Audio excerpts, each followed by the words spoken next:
Alright, so we're going to go over the cat here. This is just a little bit of a disassembly here, so we got to get a few things off. To get to the motor here, we got to take a few things off. So let's go ahead and get started on that. The zip tie out of the way. And let's see, I need to get the cage off of it. So we will pull these off, and then we still have what, two,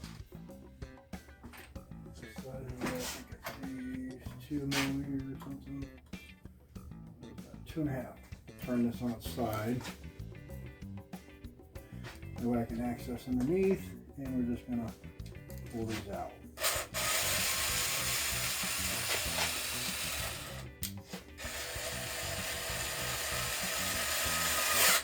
Once I get the right ones. Okay. So there's one, and let's see, the other one should be that one right there.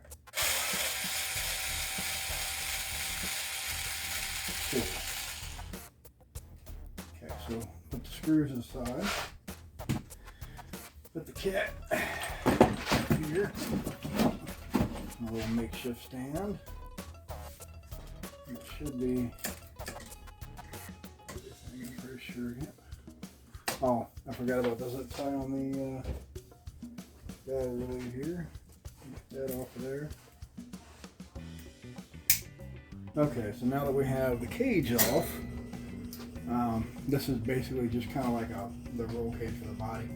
So kind of inspect it, make sure it's not beat up too bad. I mean, it's a cage, it ain't gonna be terrible here.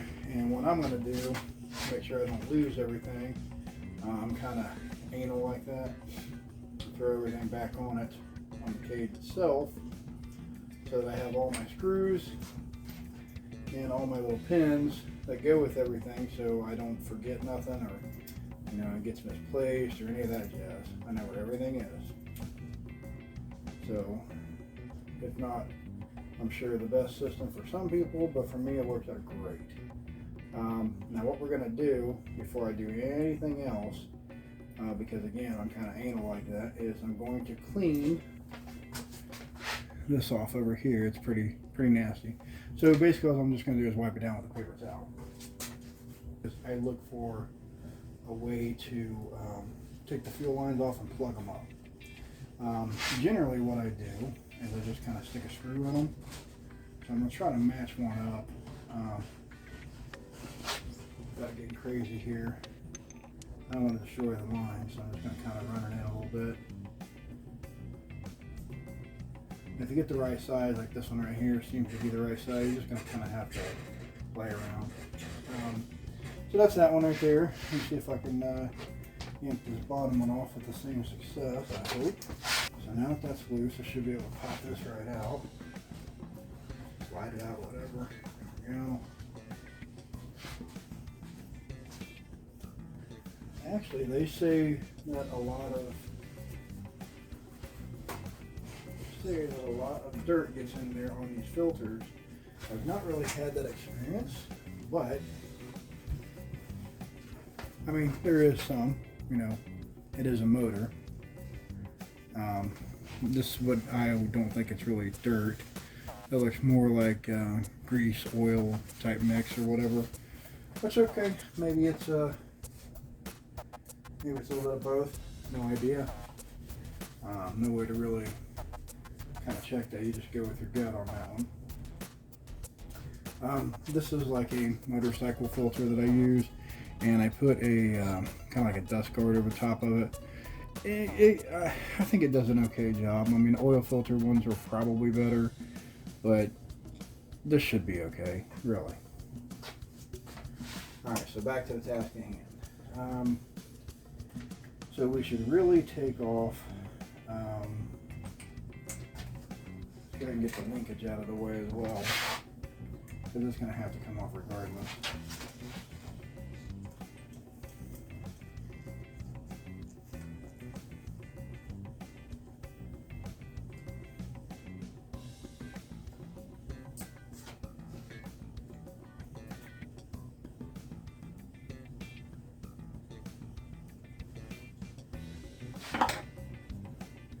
trying to keep everything in a certain level. For me, that's just kind of how I like to do things, but I don't really want to cooperate with me all the time, so you'll see me struggle from time to time on how I want to do it versus the only way I can get it done. So I like to put the butterfly and all that stuff back together. Just in my mind, that works the best. So I think what I'm going to do is I'm going to take the carburetor off next. To do that, I think we need like a 3 or 4 maybe. 4? Yep. That's for your velocity stack on this one and carburetor. And everybody has different setups,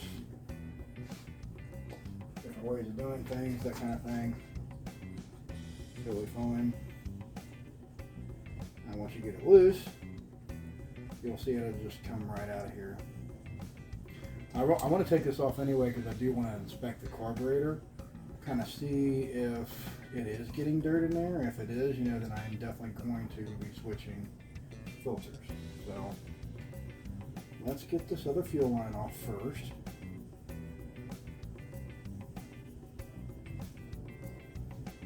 That was what I was really after. I don't want to be on a pain in the neck. There we go, starting to come out now. Alright. And then I'm just going to do the same thing with this one, just plug up, oops, that one was not too small. Or True Value hardware, whatever you have in your area. And they typically have a better selection, but you can't really go to a Home Depot type store and get the same selection. They just don't really carry what you would need for this. Now, this is a Walbro carburetor. There's some gunk on the outside of it, which is all I'm really cleaning up here. I haven't really opened the butterfly, so let me get a light here so I can show you a little bit better about what I'm talking about. So here's the carburetor. So look when I open up the choke. As you can see down inside there, maybe, hopefully, you can see it's really clean inside there. So that tells me a couple different things. For one, my filter is good, and for two, my fuel mix is good. I've been around with several people about, what to use as far as fuel mix goes, and everybody gets on me because I use the True Fuel, and then I mix it with Castor 927.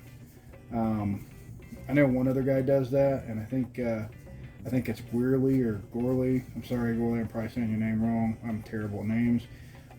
He's from Steel City RC.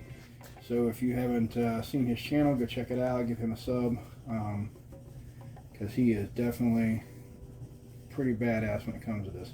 And I found my markings here. So it's an 1107. That's what this carb is. I don't know if you can see that.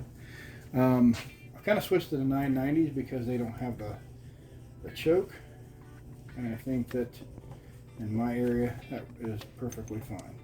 But, great carburetor. So we're going to leave that one alone. Set it to the side for now. And what I'm going to do, I think, is just, I want to take, I guess I'll put the carburetor back on because I don't really want it off, just kind of hanging around. I'm going to put the velocity stack and everything back on here, so that way I don't lose anything. And I got a gasket and everything right here that I really don't want to get destroyed. But I still have to plug the holes for the, or not the holes, the inlet and outlet or whatever it is for the carburetor on the fuel. So we have to find something for that to cap it off. What I normally use are these guys right here. Let me get them off of here if I can. They're parts that goes on my shelf. I don't know if you can see that or not. That is a piece off of Well, I'll just take one down and show it to you. I don't know what you call the pegboard thing here, but it's the end piece on the pegboard. I don't really use them very much anyway. I did save a couple of them for this exact reason, so that's what I like to use them for.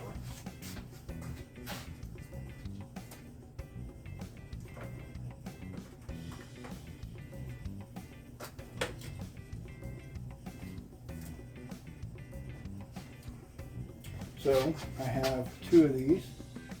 One I will put on the top there, just kind of plug that one off, and one on the bottom, which I should have done first. Yeah, sometimes you gotta be smarter than the application, but you know, talking about me, that's a trick right there. Sometimes I just make it hard, and it's almost like I do it on purpose.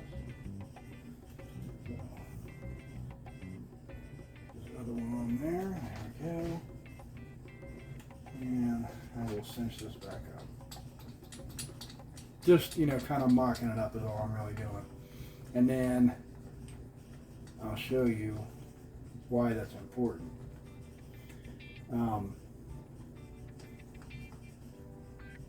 So on the carburetor, right over here, you have the fuel lines that come in. And you want to, not only do you want to plug these because it keeps contaminants out of the tank itself and the lines, which, you know, despite how dirty this looks, these are actually really good lines. I just put them on. You want to do the same thing for the carburetor. So then it keeps junk out of the carburetor and the inside. So the only other thing we're going to do in this episode is we're going to try to take off the pipe. Now this has red Loctite on it. It could be giving me a bunch of fits. I don't know. But we're going to remove that, and then we'll save the actual engine removal and inspection for the next episode. So let me see if I can get that one out of there. That was always a pain. I don't think it's for, it might be for though. Yeah, it feels like it could be. So let's see what we can do. Hopefully it comes out there easy. I mean, these things produce a lot of heat, so maybe I'll get lucky. Oh, yeah, okay. And what you don't want to do is be cranking on these and stripping them out, and then you just got other issues to worry about later. So you want to try to push in as you try to unscrew it. So now, this is going to take a while to remove because they have pretty fairly long bolts that go in there. I don't know why. At least on this model it did. That's just what it came with. I didn't replace anything. So for some reason these have like some really long bolt screws, whatever you want to call them. Alright, there's your bolt for the there you go, there's the camera, sorry. So there's your bolt for the pipe. Well, one side anyway. So it's fairly long. It's going to take a while to get this one out of here because it's pretty well stuck. That's not going to come out as easy as the other one did. It's behind the pipe, which is another pain in the ass. They kind of do that a lot. Now, I don't think they really think about how to get things in and out. So before I go any more, I need to loosen the side over here. I think just has that weird little screw. Maybe a nut underneath it, I can't tell. Yeah. So this is another thing that I don't like that I am going to be fixing eventually. I will show you. It has this weird little thing right here. Well, despite the mess here, you have a screw and then you have the nut. That's all that really holds the pipe on the chassis on the side. Not really, I mean, that's not a terrible design, I guess. It hasn't really failed or anything, but I would put a little more something on that, yeah, a bigger screw or something. So I'm gonna try to work that in if I can. So now that we got the pipe to where we can kind of move it around a little bit, that was kind of the whole point of that. Then that way we can get our wrench in there a little bit easier. Because you can kind of pull the pipe back a little bit as you unwrench it and keep your momentum on this. Sometimes you can, sometimes you really can't. Just about the position of it. Now absorb. There we go. Alright.